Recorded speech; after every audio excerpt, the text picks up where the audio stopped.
Assalamualaikum warahmatullahi wabarakatuh. Halo semuanya, perkenalkan nama saya Ira dari Prodi Pendidikan Teknik Bangunan. Pada kesempatan kali ini, saya akan menjelaskan tentang fitur grid dan level dalam perangkat lunak Revit dari Autodesk. Untuk menghemat waktu, langsung saja kita masuk ke dalam pembahasan dengan membuka template arsitektural di Revit. Dalam Revit, fitur grid dapat ditemukan di tab Ribbon. Grid merupakan elemen penting dalam perancangan karena membantu dalam menentukan tata letak struktur bangunan. Terdapat beberapa jenis grid dalam Revit, yaitu yang pertama grid lurus, digunakan untuk membuat garis lurus dalam perencanaan. Yang kedua, garis melengkung, memungkinkan pembuatan grid berbentuk kurva. Yang ketiga, grid multisegmen, terdiri dari beberapa segmen garis yang bisa ditekuk. Yang keempat ada pick lines, memungkinkan pembuatan grid berdasarkan garis yang berasal dari file referensi seperti AutoCAD atau file Revit lainnya. Untuk membuat grid lurus, yang pertama pilih tool grid di tab Ribbon. Klik dan tarik garis secara vertikal maupun horizontal sesuai kebutuhan. Misalnya, kita buat 3 garis horizontal terlebih dahulu.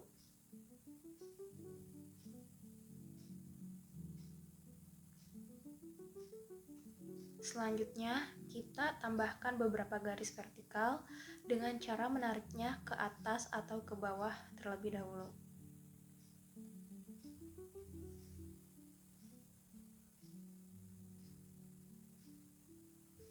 Jika ingin mengatur jarak antar grid, kita bisa menggunakan fitur Move, misalnya dengan menggeser garis sejauh 3 meter. Untuk membuat grid melengkung dengan cara pilih opsi Arch Grid, tentukan titik awal dan akhir dari lengkungan. Sesuaikan radius lengkungan sesuai kebutuhan. Grid ini juga dapat dipindahkan dengan menggunakan fitur Move, misalnya sejauh 4 meter.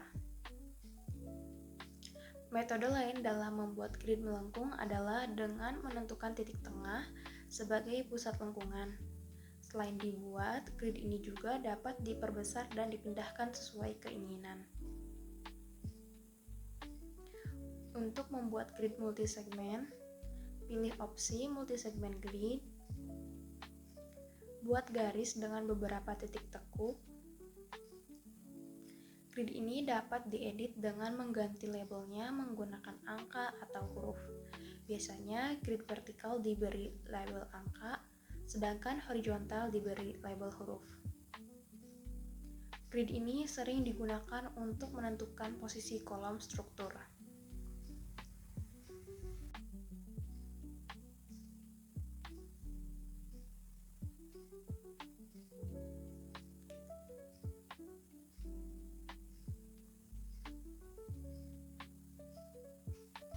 Selanjutnya, pengenalan level. Sekarang kita akan membahas tentang level dalam Revit.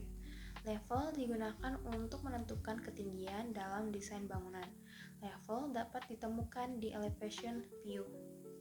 Terdapat dua jenis level dalam Revit. Yang pertama, level lurus, digunakan untuk membuat garis level secara horizontal. Yang kedua, pick line level, digunakan untuk membuat level berdasarkan garis referensi. Selanjutnya, membuat dan mengedit level. Pilih opsi level di elevation view. Tarik garis ke atas atau ke bawah untuk membuat level baru. Untuk menyalin level yang sudah ada, gunakan fitur Create Similar. Level dapat diperpanjang dan disesuaikan dengan kebutuhan desain. Setiap level memiliki keterangan elevasi yang menunjukkan ketinggian relatifnya terhadap titik 0. Jika elevasi berada di bawah 0, maka akan muncul tanda minus. Baik, kesimpulannya adalah grid dan level sangat berguna dalam Revit untuk membantu penempatan elemen bangunan secara presisi. Dengan adanya grid, kita dapat mengatur posisi kolom dan elemen lainnya dengan lebih mudah. Sementara itu, level membantu dalam menentukan tinggi bangunan serta penempatan lantai. Demikian penjelasan mengenai grid dan level dalam Revit. Semoga tutorial ini bermanfaat. Mohon maaf jika ada kekurangan dalam penyampaian. Wassalamualaikum warahmatullahi wabarakatuh.